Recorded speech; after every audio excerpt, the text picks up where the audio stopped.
এই যে ভাইরাল সর্ষের ফুল আর সর্ষের ফুলের বড়া এলা অনেকজনে কবে সর্ষের ফুলও ফির খাওয়া যায় জিন্দগি তো শোনং নাই দেখও নাই তো যেইলে জিন্দগি শোনেন নাই দেখেন নাই অমন টাইপের জিনিসগুলো তোমাগুলোর জন্য নিয়ে আসার চেষ্টা করো। তো ভালো লাগলে ভিডিওগুলো শেয়ার করবেন। আর সর্ষের ফুল খাওয়া যায় আর খুবই টেস্টি লাগে আর হেলদিও কিন্তু।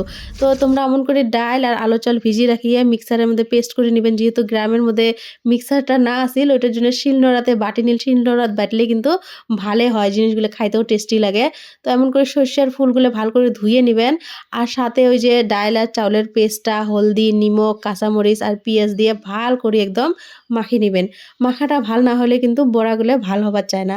তো মুই প্রেফার করং সর্ষের তেল দিয়ে ভাজি খাওয়া, সর্ষের মানে ফুলের বড়াটা ভাল লাগে মোর থেকে সর্ষের তেল দিয়ে ভাজি খাওয়া। তোমরা গুলো চাইলে যে কোনো অন্য তেল দিয়েও ভাল করে লো মিডিয়াম ফ্লেমের মধ্যে ভাজি নিবেন, নিয়ে তোমরা এমন করে ভাত দিয়ে খাবার পান। আর সাথে মুই সর্ষের ফুলের চাটনিও বানাই। ভিডিওটা যেহেতু লং হবে ওই জন্য চাটনির রেসিপিটা অন্য ভিডিওর শেয়ার করিম, তোমরা গুলো চাইলে মোর পেজত দেখি নিবে পান। Bye bye.